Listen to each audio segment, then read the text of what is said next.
ವಸ್ತುನಿಷ್ಠತೆ, ವಿಶ್ವಾಸಾರ್ಹತೆ, ನಿಖರತೆಗಾಗಿ ನೋಡ್ತಾ ಇರಿ ನ್ಯೂಸ್ ಪುತ್ತೂರು, ಜನಮನದ ಪ್ರತಿಧ್ವನಿ. ಶುಭ ಸಂಜೆ. ನಾನು ಶ್ರೀಮಾ. ಇಂದಿನ ಮುಖ್ಯಾಂಶಗಳು.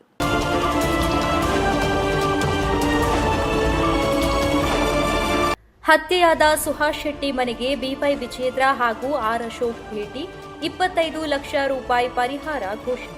ಬಜ್ಪೆಯಲ್ಲಿ ಕೊಲೆಯಾದ ರೌಡಿ ಶೀಟರ್ ಸುಹಾಸ್ ಶೆಟ್ಟಿ ಮನೆಗೆ ಶುಕ್ರವಾರ ವಿಧಾನಸಭೆ ವಿಪಕ್ಷ ನಾಯಕ ಆರ್ ಅಶೋಕ್ ಹಾಗೂ ಬಿಜೆಪಿ ರಾಜ್ಯಾಧ್ಯಕ್ಷ ಬಿವೈ ವಿಜೇಂದ್ರ ಭೇಟಿ ನೀಡಿ ಸುಹಾಸ್ ಶೆಟ್ಟಿ ಕೊಲೆ ಪ್ರಕರಣವನ್ನು ರಾಷ್ಟ್ರೀಯ ತನಿಖಾ ದಳಕ್ಕೆ ವಹಿಸಬೇಕು ಎಂದು ಆಗ್ರಹಿಸಿದ್ದಾರೆ. ಈ ಸಂದರ್ಭದಲ್ಲಿ ಆ ಬಡ ಕುಟುಂಬದ ಜೊತೆ ನಾವಿದ್ದೇವೆ. ಪಕ್ಷದ ಪರವಾಗಿ 25 ಲಕ್ಷ ರೂಪಾಯಿ ಪರಿಹಾರ ಹಣವನ್ನು ಘೋಷಣೆ ಮಾಡುತ್ತಿದ್ದೇವೆ. ಘಟನೆಯ ಗಂಭೀರತೆ, ಕುಟುಂಬದ ಪರಿಸ್ಥಿತಿಯನ್ನ ಅರ್ಥ ಮಾಡಿಕೊಂಡು ಸರ್ಕಾರವು ಪರಿಹಾರ ಘೋಷಣೆ ಮಾಡಬೇಕು ಎಂದು ಅವರು ಆಗ್ರಹಿಸಿದರು. ಹಿಂದೂ ಕಾರ್ಯಕರ್ತ ಸುಹಾಸ್ ಹತ್ಯೆ ಪ್ರಕರಣ 8 ಮಂದಿ ಆರೋಪಿಗಳ ಬಂಧನ. ಹಿಂದೂ ಕಾರ್ಯಕರ್ತ ಹಾಗೂ ಪೊಲೀಸ್ ದಾಖಲೆಗಳ ಪ್ರಕಾರ ರೌಡಿ ಶೀಟರ್ ಆಗಿದ್ದ ಸುಹಾಸ್ ಶೆಟ್ಟಿ ಅವರ ಕೊಲೆ ಪ್ರಕರಣಕ್ಕೆ ಸಂಬಂಧಿಸಿದಂತೆ ಮಂಗಳೂರು ನಗರ ಪೊಲೀಸರು ತ್ವರಿತ ಕಾರ್ಯಾಚರಣೆಯನ್ನ ನಡೆಸಿ 8 ಮಂದಿ ಆರೋಪಿಗಳನ್ನು ಬಂಧಿಸಿದ್ದಾರೆ. ಮೇ 4ರ ತನಕ 4 ತಾಲೂಕುಗಳಲ್ಲಿ ಮದ್ಯ ಮಾರಾಟ ನಿಷೇಧ ಎಂದು ಡಿಸಿ ಆದೇಶ. ಪುತ್ತೂರು, ಬೆಳ್ತಂಗಡಿ, ಕಡಬ, ಸುಳ್ಯ ತಾಲೂಕುಗಳಲ್ಲಿ ಬಾರ್, ಮದ್ಯದಂಗಡಿಗಳು ಬಂದ್. ದಕ್ಷಿಣ ಕನ್ನಡ ಜಿಲ್ಲೆಯ ಬೆಳ್ತಂಗಡಿ, ಪುತ್ತೂರು, ಕಡಬ ಮತ್ತು ಸುಳ್ಯ ತಾಲೂಕುಗಳಲ್ಲಿ ಮದ್ಯ ಮಾರಾಟವನ್ನ ನಿಷೇಧಿಸಿ ಜಿಲ್ಲಾಧಿಕಾರಿ ಆದೇಶವನ್ನ ಹೊರಡಿಸಿದ್ದಾರೆ. ಇದಲ್ಲದೆ ಮಂಗಳೂರು ಆಯುಕ್ತರ ವ್ಯಾಪ್ತಿಯಲ್ಲಿ ಮೇ 2ರಿಂದ ಮೇ 4ರಂದು ಬೆಳಗ್ಗೆ 6 ಗಂಟೆಯವರೆಗೆ ಮದ್ಯ ಮಾರಾಟವನ್ನ ನಿಷೇಧಿಸಲಾಗಿದೆ. ಸುಹಾಸ್ ಶೆಟ್ಟಿ ಹತ್ಯೆ ಪ್ರಕರಣದಲ್ಲಿ 8 ಶಂಕಿತರು ವಶ. ಇಂದು ಗೃಹ ಸಚಿವ ಪರಮೇಶ್ವರ್ ಮಂಗಳೂರು. ಹಿಂದೂ ಕಾರ್ಯಕರ್ತ ಸುಹಾಸ್ ಶೆಟ್ಟಿ ಹತ್ಯೆಗೆ ಸಂಬಂಧಿಸಿ 8 ಶಂಕಿತರನ್ನ ಪೊಲೀಸರು ವಶಕ್ಕೆ ಪಡೆದುಕೊಂಡು ವಿಚಾರಣೆಯನ್ನ ನಡೆಸುತ್ತಿದ್ದಾರೆ. ಹತ್ಯೆಗೆ ಭಾರೀ ಸಂಚು ನಡೆಸಿರುವುದು ಪೊಲೀಸರ ಪ್ರಾಥಮಿಕ ತನಿಖೆಯಿಂದ ತಿಳಿದು ಬಂದಿದೆ. ವಿಡಿಯೋ ಸಾಕ್ಷ್ಯಾಧಾರದ ಮೇಲೆ ಪೊಲೀಸರು ಕಾರ್ಯಾಚರಣೆಯನ್ನ ನಡೆಸಿದ್ದಾರೆ.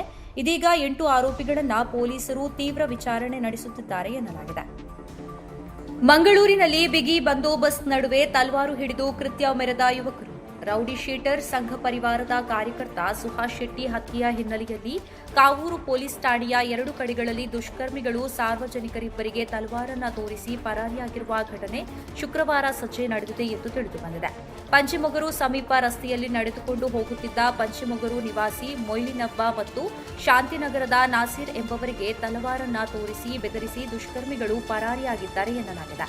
ದ್ವಿಚಕ್ರ ವಾಹನದಲ್ಲಿ ಹೆಲ್ಮೆಟ್ ಅನ್ನು ಧರಿಸಿಕೊಂಡಿದ್ದ 2 ದುಷ್ಕರ್ಮಿಗಳು ತಲವಾರನೊಂದಿಗೆ ಸಂಚರಿಸುತ್ತಾ ಬೆದರಿಸಿ ಕೊಲೆಗೆ ಸಂಚು ರೂಪಿಸಿದ್ದಾರೆ ಎಂದು ಸಂತ್ರಸ್ತರಿಬ್ಬರು ಕಾವೂರು ಪೊಲೀಸ್ ಠಾಣೆಯಲ್ಲಿ ದೂರನ್ನ ದಾಖಲಿಸಿದ್ದಾರೆ. ಸಹಜ ಸ್ಥಿತಿಗೆ ಮರಳಿದ ಮಂಗಳೂರು, ಸೂಕ್ಷ್ಮ ಪ್ರದೇಶಗಳಲ್ಲಿ ಪೊಲೀಸ್ ಕಾವಲು, ಸೋಷಿಯಲ್ ಮೀಡಿಯಾ ಪೋಸ್ಟ್ಗಳ ಮೇಲೆ ತೀವ್ರ ನಿಗಾ. ಹಿಂದೂ ಕಾರ್ಯಕರ್ತ ಸುಹಾಸ್ ಶೆಟ್ಟಿ ಹತ್ಯೆ ಹಿನ್ನೆಲೆಯಲ್ಲಿ ನಿನ್ನೆ ಬಂದ್ ಆಗಿದ್ದ ಮಂಗಳೂರು ನಗರ ಇಂದು ಸಹಜ ಸ್ಥಿತಿಗೆ ಮರಳಿದೆ. ನಿನ್ನೆ ಸುಹಾಸ್ ಶೆಟ್ಟಿ ಹತ್ಯೆಗೆ ಪ್ರತಿಭಟಿಸಿ ವಿಶ್ವ ಹಿಂದೂ ಪರಿಷತ್ ನೀಡಿದ ಕರೆಯನ್ವಯ ಬಂದ್ ಆಚರಿಸಲಾಗಿತ್ತು.